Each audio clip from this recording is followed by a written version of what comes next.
चाहे तो वो मायावती हो, चाहे चंद्रशेखर आजाद हो, चाहे बामन मेश्राम हो, चाहे अखिलेश हो, ये लोग सब अपने अहंकार को त्याग कर, अपने मनमुटाव को खत्म करके इन लोगों को एक जगह आना होगा।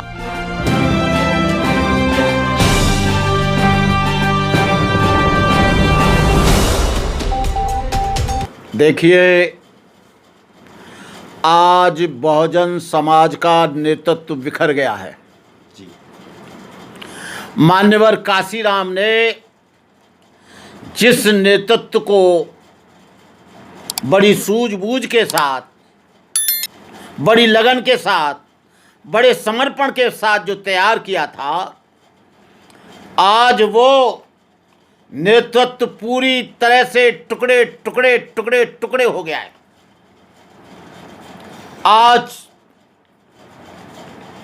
आज जो उत्तर प्रदेश में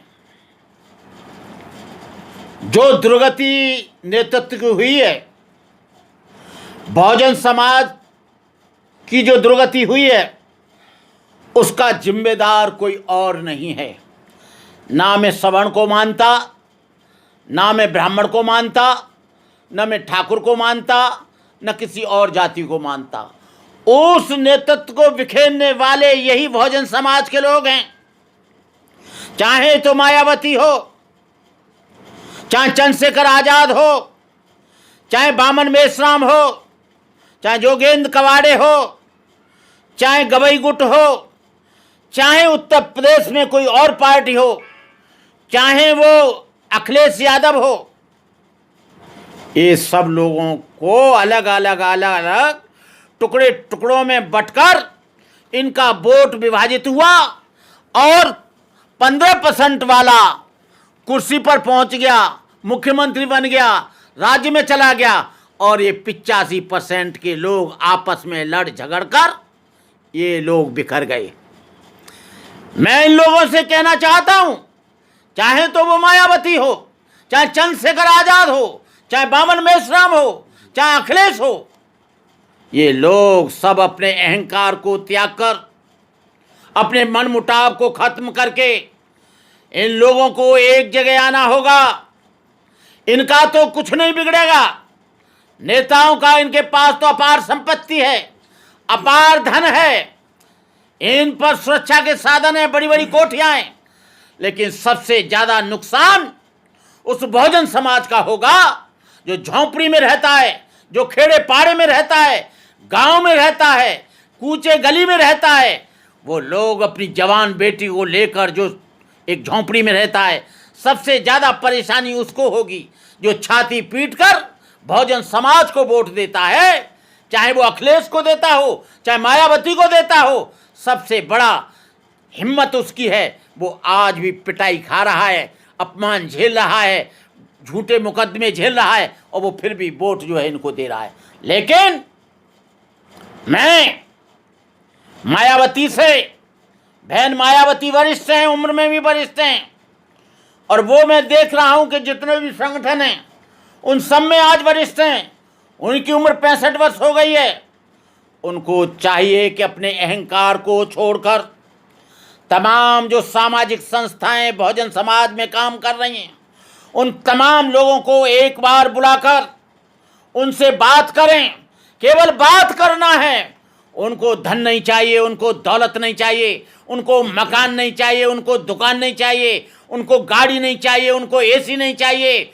ये बहन मायावती को, चाहे तो वो चंद्रशेखर हो, ये बामन मेश्राम हो, चाहे वो छोटी छोटी संस्थाएं समता सैनिक दल हो, चाहे वो भारतीय बौद्ध महासभा हो, चाहे और संगठन हो जो अंबेडकर जयंतियों का पूरे देश में जो आयोजन करते हैं, उनके अध्यक्षों को, उनके पदाधिकारियों को एक बार बुलाकर ये बहुजन समाज के कोऑर्डिनेटरों को ना बुलाएं, चलेगा।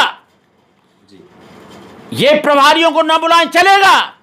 लेकिन वोट जो बिखरा हुआ है गांव में, वोट जो बिखरा हुआ है शहरों में, जो वोट जो बिखरा हुआ है अम्बेडकर जयंतियों में, जो वोट बिखरा हुआ है संस्थाओं में, जो वोट बिखरा हुआ है मिशनरी लोगों में, उस सब वोट को एक कर लें ये लोग, तो मैं कहता हूं सदियों तक इनकी सत्ता रहेगी। लेकिन है क्या है, ये आपस का द्वेष और घृणा और ईर्ष्या और वैमनस्यता के कारण, अरे मुझे तो मालूम है, जो मायावती 0 पे थी और जब समाजवादी पार्टी से गठबंधन हुआ तो 10 सीटें आई एमपी की, और अखिलेश की 5 की 5 रह गई।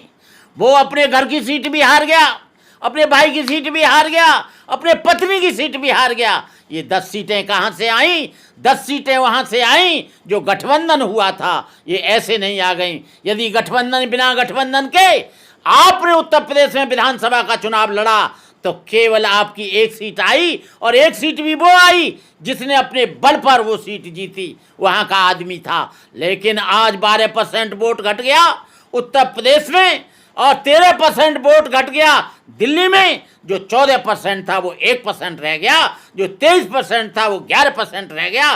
कहाँ गया तुम्हारा वोट? अरे बहन जी, तुम्हारा कुछ नहीं बिगड़ेगा। अरे अखिलेश, तुम्हारा कुछ नहीं बिगड़ेगा। अरे चंद्रशेखर और बामन मेश्राम, तुम्हारा कुछ नहीं बिगड़ेगा। बिगड़ेगा तो उस समाज का जो तुमको वोट देता है, बिगड़ेगा उस समाज का जो तुम पर आशा करता है, बिगड़ेगा उस समाज का जो तुम्हारे ऊपर भरोसा करता है, बिगड़ेगा उस समाज का जो लगातार तुमको वोट दे रहा है और बिगड़ रहा है। इस बिगड़े हुए बात को बना लो ताकि ये समाज आगे चला जाए, ताकि समाज की जीत हो जाए।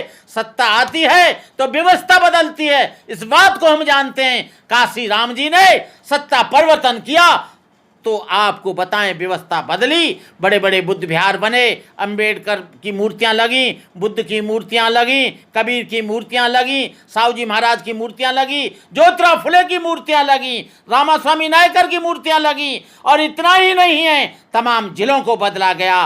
अंबेडकर, बहन जी तुम कुछ नहीं हो, 0 हो, 0। और कब हीरो बनोगी? जब बहुजन समाज ने तुमको हीरो बनाया, और बहुजन समाज ही तुमको 0 बना देगा।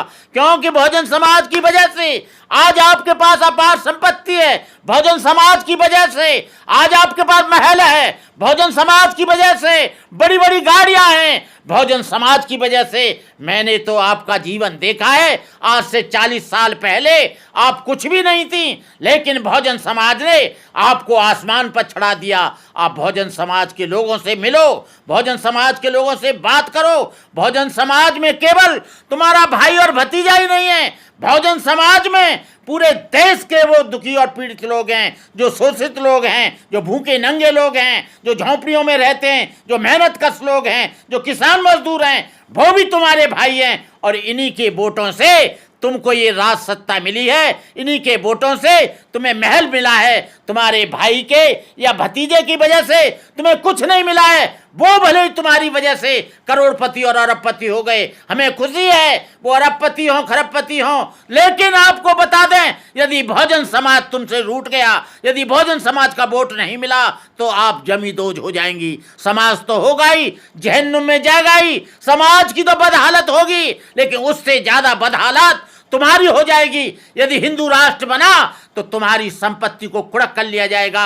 मनुस्मृति लागू हुई तो तुम्हारे जो महल बनाए उसमें से खाली करके तुमको सड़क पे भेज दिया जाएगा, तुम्हारे भाइयों को वहां पर भेज दिया जाएगा जहां दुनिया की गंदगी बहती है। वो जानते हैं कि शूद्र के पास संपत्ति नहीं होनी चाहिए, शूद्र के पास धन नहीं होना चाहिए, शूद्र के पास अच्छा मकान नहीं होना चाहिए, शूद्र के पास गाड़ियां नहीं होना चाहिए। और जब हिंदू राष्ट्र बनेगा तो बहन जी तुम भी वहीं आ जाओगी जहां एक झोंपड़ी वाला आएगा। और उससे हमें बचने के लिए हम सब लोगों को एक होना है। मेरी बात आपको बुरी लगेगी, लेकिन ये सच है कि बहुजन समाज के वोट से और बहुजन समाज के सहयोग से आप यहाँ तक पहुँची हैं। बहुजन समाज अभी हट गया तो आप मुख्यमंत्री नहीं बनी। मैं इस बात को कह सकता हूँ कि केवल आपको जाटवों का वोट मिला, बहुजन समाज का 11% वोट, 10% वोट वो चला गया बीजेपी को, चला गया अखिलेश को, चला गया कहीं। अब आने वाले समय में बहुजन, आप चंद्रशेखर आजाद को अपने पास बुलाइए और बामन मेश्राम को आप अपने पास बुलाइए।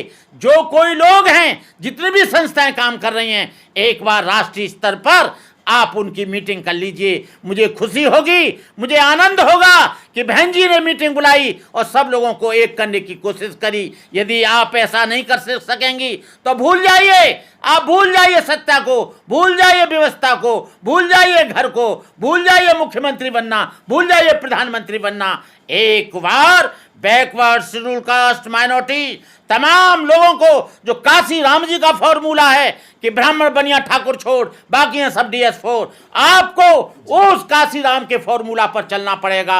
आप यदि ब्राह्मण को लेंगे, केवल एक ब्राह्मण ने सारे दुनिया में, सारे देश में बौद्ध धर्म खत्म कर दिया था, जो पुष्यमित्र शुंग था। आप ब्राह्मणों के साथ में मिलकर आपको परशुराम आगे नहीं ले जाएंगे, परशुराम का फस्सा आगे नहीं ले जाएगा।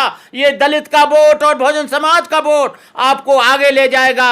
आपको जो आगे ले जाएगा, मिश्रा जी आगे नहीं ले जाएंगे, पांडे जी आगे नहीं ले जाएंगे, और केवल आपको आगे ले जाएगा तो ये बहुजन समाज ले जाएगा। इन्हीं की वजह से आपकी पूछ है, इन्हीं की वजह से आपको टिकट, आपके पास टिकट लेने आते हैं कि बहुजन समाज का वोट मिलेगा तो हम जीत जाएंगे। जब वो जीत जाता है तो बहुजन समाज का काम तो करता नहीं, केवल अपने समाज का काम करता है। तो मैं कहता हूं, इस तरह से लोगों को आप टिकट ना दें, केवल आप OBC, BC और अल्पसंख्यक कोई वोट दें। और इन्हीं शब्दों के साथ मैं आपसे अपेक्षा करूंगा कि आप इन समाज के लोगों को एक बार बुलाकर मीटिंग कर लीजिए।